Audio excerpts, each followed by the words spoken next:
તો ખેલૈયાઓ અને ખાસ કરીને ધરતીપુત્રો આ બંને માટે ચિંતાજનક સમાચાર આવી રહ્યા છે અને તેનું કારણ છે બંગાળની ખાડી. કેમ અમે આવું કહી રહ્યા છે, કેમ હવામાન નિષ્ણાતો આ મુદ્દા પર ચર્ચા કરી રહ્યા છે, તેને લઈને આજે અમે આપને જણાવવા જઈ રહ્યા છે. મારી પાછળ અહીંયા આપ જોશો તો એક સૌથી મોટો સવાલ છે કે શું વાવાઝોડું બનવાનું છે. એનો જવાબ અમે આપવાનો પ્રયાસ કરીશું. બે અલગ અલગ વેધર મોડલને અમે અમારી સાથે રાખ્યા છે. પહેલું જે મારા જમણા હાથ તરફ જોઈ રહ્યો છે જે GFS મોડલ, આ તરફ જે જોઈ રહ્યા છો ECMWF વેધર મોડલ છે.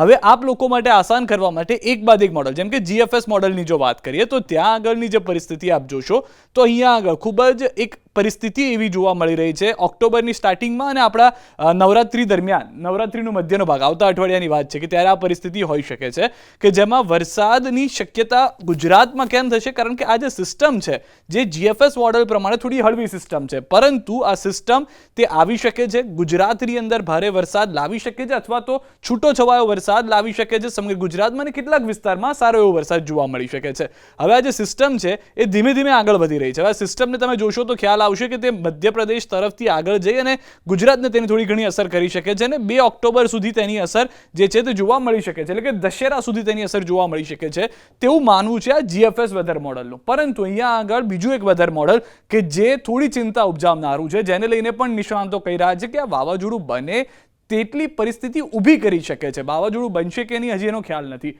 જેમ કે ECMWF વેધર મોડલ જે છે તેનું એવું માનવું છે કે આ સિસ્ટમ હેવી હશે. જેમ GFS મોડલ કહેતું હતું કે આ સિસ્ટમ તો હશે પરંતુ કદાચ હેવી નહીં હોય, પરંતુ આ જે મોડલ છે જે પશ્ચિમ બંગાળની અંદર સિસ્ટમ દેખાડી રહી છે તેને ખૂબ જ હેવી માની રહ્યું છે. કેમ અમે આવું કહી રહ્યા છે?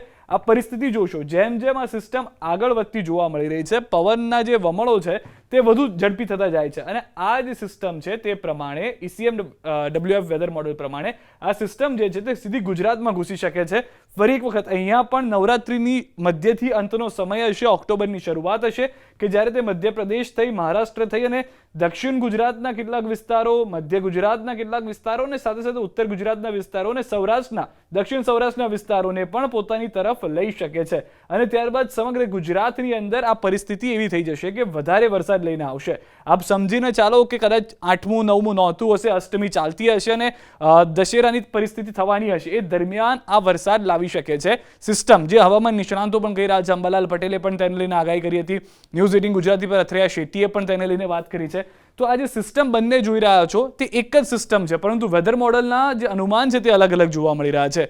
ખેડૂતો અને ખેલૈયાઓ સાવધાન રહેવાનું છે. શું ખરેખર આવું જ થશે? જે સવાલ ઉઠી રહ્યા છે, જે અમે સાયન્ટિફિક આપ સુધી પહોંચાડવાનો પ્રયાસ કરી રહ્યા છે કે જે સેટેલાઇટ્સ છે તેની જે ઇમેજીસ મળી રહી છે સેટેલાઇટ્સની, તે ઇમેજ પ્રમાણે તેમના જે અનુમાન છે તે પ્રમાણે તો અહીંયા આગળ આપ જેટલો વાદળી અને લીલો રંગ જોઈ રહ્યા છો આ અત્યારના ગુજરાતના નકશામાં, ત્યાં આગળ 2 થી 2.5 ઇંચ 3 ઇંચ સુધીનો વરસાદ થઈ શકે છે. મહત્તમ વરસાદ છે જ્યાં પણ લીલો અને વાદળી રંગ છે, જેમ કે કચ્છ છે, પાટણ, બનાસકાંઠા, મહેસાણા, સાબરકાંઠા, થોડો ઘણો મોરબી અને સુરેન્દ્રનગરનો વિસ્તાર. પરંતુ ECMWF વેધર મોડલ પ્રમાણે જ્યાં પણ ઘાટો ઓરેન્જ રંગ અથવા પીળો રંગ જોવા મળી રહ્યો છે ત્યાં આગળ વધુ વરસાદ થશે. અને જે રીતે આપણે સિસ્ટમમાં જોયું આગળની સેટેલાઇટ ઇમેજમાં કે સિસ્ટમ જે છે પશ્ચિમ બંગાળથી મધ્યપ્રદેશ થઈ અને મહારાષ્ટ્રથી આવી રહી છે, તો એ જે વિસ્તારો છે જેમ કે અરવલ્લી ઉત્તર ગુજરાતની અંદર, ત્યારબાદ મહીસાગર, ગાંધીનગરનો વિસ્તાર, અમદાવાદ, ખેડા, મધ્ય ગુજરાતમાં પંચમહાલ, દાહોદનો વિસ્તાર, આણંદ, વડોદરા, છોટાઉદેપુર, ત્યારબાદ દક્ષિણ ગુજરાત વધારે ઘાટો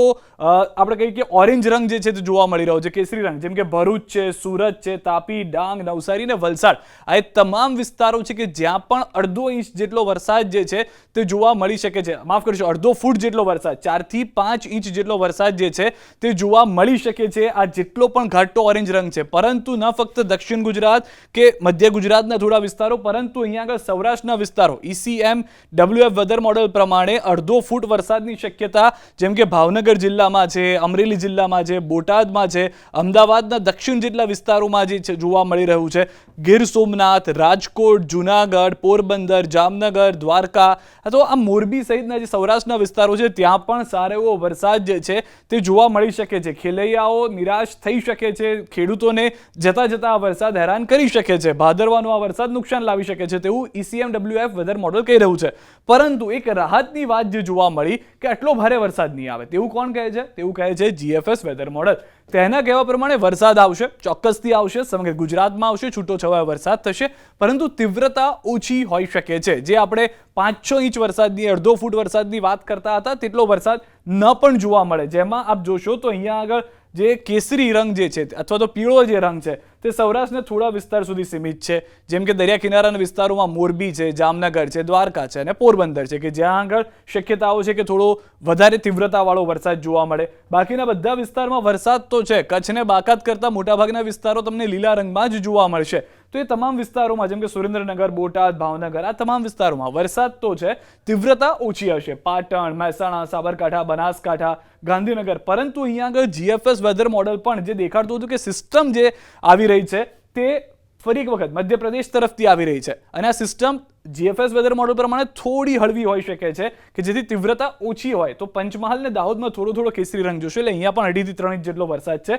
બાકી સમગ્ર ગુજરાતમાં લીલો રંગ જોવા મળી રહ્યો છે, થોડો ઘણો પીળો રંગ જોવા મળશે કે જે 2.5 થી 3 ઇંચ જેટલો વરસાદની શક્યતા દર્શાવી રહ્યું છે. તો હા, સિસ્ટમ પશ્ચિમ બંગાળમાં બની રહી છે. હવામાન નિષ્ણાંતો, હવામાન વિભાગ તરફથી આ જાણકારી આપવામાં આવી છે.